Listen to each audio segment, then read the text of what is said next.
मेरा नाम रानी है और ये मेरी दूसरी शादी है। मेरे पहले पति ने मुझे तलाक दे दिया था, तब मेरी उम्र बहुत कम थी। उस समय मेरी उम्र सिर्फ 22 साल थी। तब मेरे माता पिता ने मेरी दूसरी शादी 30 साल के आदमी से करा दी थी, क्योंकि मेरे लिए दूसरा वर मिलना मुश्किल था। मेरे पति मुझसे उम्र में बहुत बड़े हैं और अक्सर काम में व्यस्त रहते हैं। जब वो घर आते तो तबीयत का बोल के जल्दी सो जाते हैं। उनके होने के बावजूद मुझे वह सुख नहीं मिल रहा था जिसकी मैं हकदार थी। मैं रात भर उनके प्यार के लिए तड़पती रहती थी, लेकिन मेरे पति मुझे वह खुशी नहीं दे पा रहे थे। मेरे पास पैसों की कोई कमी नहीं थी। हमारे घर में सारी सुख सुविधाएं थी, लेकिन मुझे पति का प्यार नहीं मिल रहा था। हर औरत की तरह मुझे भी अपने पति से प्यार की जरूरत थी। मैं दिन भर घर में आराम करती थी, क्योंकि घर का काम करने के लिए मेरे पति ने एक नौकर रखा हुआ था। एक दिन जब हमारे नौकर बीमार पड़ गया तो उसने अपने युवा बेटे को कुछ दिनों के लिए काम पर भेज दिया। अगले ही दिन उसका बेटा घर आया और जब मैंने उसे देखा तो मैं उसे देखती रह गई। वह इतना खूबसूरत था कि मुझे यकीन ही नहीं हो रहा था कि वह एक नौकर का बेटा है।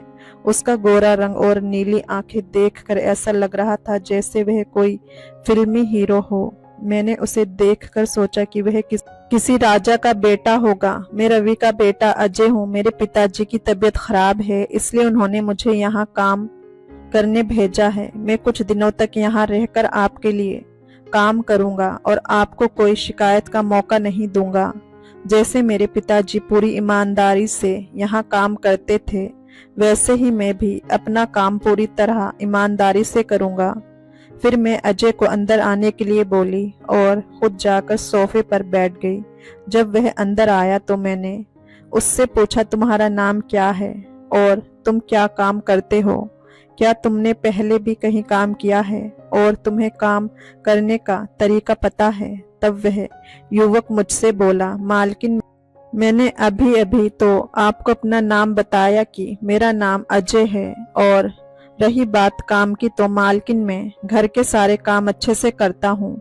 आपको मुझसे कोई शिकायत नहीं होगी। अब मैं अजय की तरफ रोमांटिक नजरों से देखी और हंसते हुए बोली, ठीक है, तुम घर का काम करते हो, लेकिन क्या तुम्हें पता है कि घर के काम से ज्यादा जरूरी होता है अपने मालिक या मालकिन को खुश करना? क्या तुम अपनी मालकिन को खुश कर सकते हो? जो कुछ भी मैं कहूंगी क्या तुम उसे मानोगे? क्या तुम अपनी मालकिन की प्राइवेट इच्छाएं पूरी करोगे? अजय ने मुझे चौंकाते हुए कहा, मैं अपना काम पूरी ईमानदारी से करूंगा और आपको अपने काम से खुश करने की पूरी कोशिश करूंगा। फिर मैंने अजय को उसका काम समझाया और काम समझने के बाद अजय ने काम शुरू किया। वह मन लगाकर काम कर रहा था, लेकिन अब मेरी नजरें हमेशा उसी पर लगी रहती थी। मैं अक्सर सोफे पर बैठकर उसे देखती रहती थी। मुझे नहीं पता मुझे क्या हो गया था। जब भी अजय थोड़ी देर के लिए बाहर चला जाता तो मुझे उसकी कमी महसूस होती थी। मुझे वह बहुत पसंद आने लगा था और अब मुझे उसके पास जाने की इच्छा होने लगी थी। मैं चाहती थी कि अजय मेरी जरूरतों को भी पूरा करे। जब से मैंने उसे देखा था तभी से मेरे दिन की शांति और रात की नींद उड़ गई थी। एक दिन मेरे पति को काम के सिलसिले में बाहर जाना पड़ा, लेकिन वह बहुत परेशान थे। मैंने उनसे उनकी परेशानी का कारण पूछा तो उन्होंने मुझे बताया कि पहले जब भी मैं किसी काम के लिए बाहर जाता था तो रवि तुम्हारे पास होते थे, इसलिए मुझे कोई चिंता नहीं रहती थी। रवि का नाम सुनते ही मैंने अपने पति से कहा, कोई बात नहीं, रवि नहीं है तो अजय तो है ना, आप बेफिक्र होकर अपने काम के लिए जाएं और मेरी बिल्कुल भी चिंता मत कीजिए। मैं यहाँ आराम से रहूंगी। अजय भी हमारा नौकर है ना, और वह भी अपना काम पूरी ईमानदारी से कर रहा है। वह भी मेरी अच्छी तरह से देखभाल करेगा। आपको किस बात की चिंता है? और मैं अपनी देखभाल खुद भी कर लूंगी। फिर मेरे पति ने अजय को उसका काम समझाया और मुझे छोड़कर कहीं भी न जाने की हिदायत दी, और फिर वह अपने काम के लिए दूसरे शहर चले गए। अब पति के जाने के बाद मैं आराम से कमरे में बैठकर मोबाइल पर टीवी वीडियो देख रही थी, लेकिन आज मुझे मोबाइल पर वैसी वीडियो देखने का मन नहीं था क्योंकि मैं रोज वैसी वीडियो देखती थी और आज मुझे वह सब असल में करना था। मेरी 2 शादियां हो चुकी थी लेकिन मैं अब तक वह सब नहीं की थी।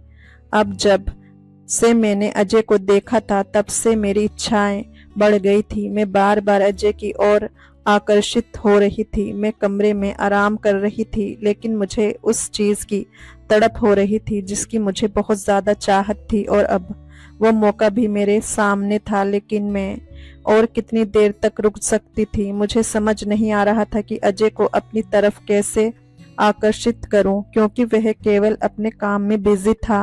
अब मुझे उसके साथ कुछ करना था इसलिए मैं उसके सामने बहुत तंग कपड़े पहनने लगी थी लेकिन उसने फिर भी मेरी तरफ ध्यान नहीं दिया। अब मेरी बेचैनी बढ़ती जा रही थी और फिर एक दिन मैंने अजय को अपने रूम में बुलाया और अपने दिल की सारी बातें बताने का फैसला किया। जब मैं उसे सब कुछ बता रही थी तो उसने मेरी बातें चुपचाप सुनी और फिर रूम से चला गया।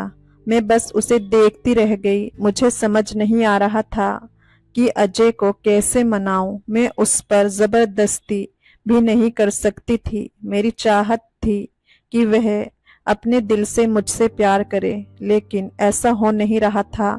अब मेरा दिल और दिमाग सिर्फ अजय के ख्यालों में डूबा रहता था। उसके बिना मुझे कुछ अच्छा नहीं लगता था। मैं किसी भी कीमत पर उसके साथ सब कुछ करना चाहती थी।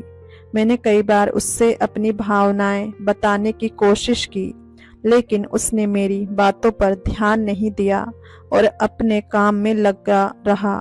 मुझे समझ नहीं आ रहा था कि उसे अपने करीब कैसे लाऊं। इसी सोच में डूबी थी कि अचानक मेरे दिमाग में एक तरकीब आई। मैंने गिरने का नाटक किया ताकि अजय मेरे पास आए। अजय ने आकर मुझे उठाया और जब वो मुझे उठाया तो मेरा शरीर उसने किया तो मानो स्वर्ग का सुख मिला हो। अब मेरी हर इच्छा पूरी होने वाली थी और मैं बहुत खुश थी। अजय मुझे गोद में लेकर एक एक करके सीढ़ियां चढ़ रहा था।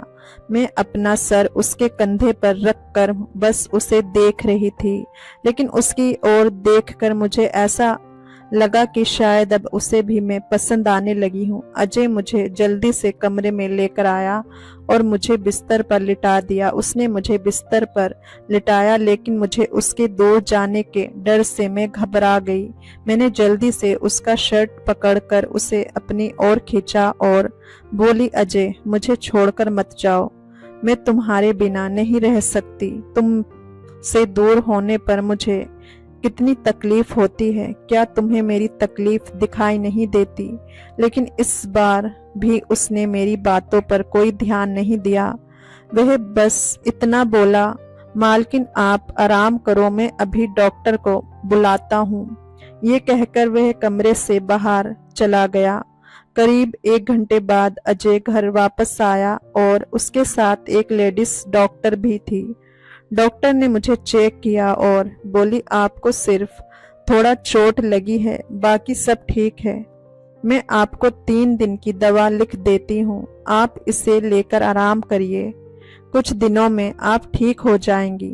डॉक्टर ने मुझे दवाइयाँ दी और चली गई। उसके बाद मैं अजय से पूछी, ये डॉक्टर लड़की कौन है? तब अजय ने कहा, मालकिन ये मेरी पत्नी है और ये आपकी बहुत अच्छी तरह से देखभाल करेगी। आपको किसी भी प्रकार की तकलीफ नहीं होगी, आप बस आराम करिए। फिर उसने अपनी पत्नी से कहा, मालकिन की अच्छी तरह से देखभाल करना, उन्हें चलने में तकलीफ है, उन्हें बाथरूम में ले जाने में मदद करना और उनका हर काम करना। मैं आश्चर्य से अजय को देख रही थी। फिर अजय मुझसे कहने लगा, मालकिन इस घर में ना तो मालिक हैं और ना ही कोई महिला, आपकी देखभाल करने के लिए कोई नहीं था, इसलिए मैंने अपनी पत्नी को यहाँ बुलाया ताकि वह आपकी देखभाल कर सके। इसके बाद अजय ने अपनी पत्नी से कहा कि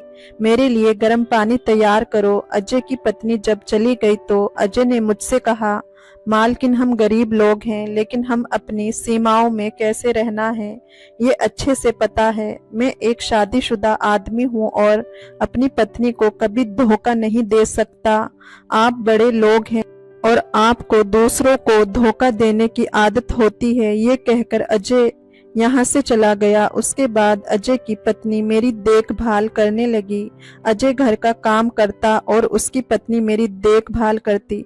दोस्तों, उम्मीद करती हूँ ये कहानी आपको पसंद आई होगी। पसंद आई हो तो लाइक, शेयर, कमेंट और चैनल को सब्सक्राइब जरूर से करें। हम फिर मिलेंगे एक नई दिलचस्प कहानी में। धन्यवाद।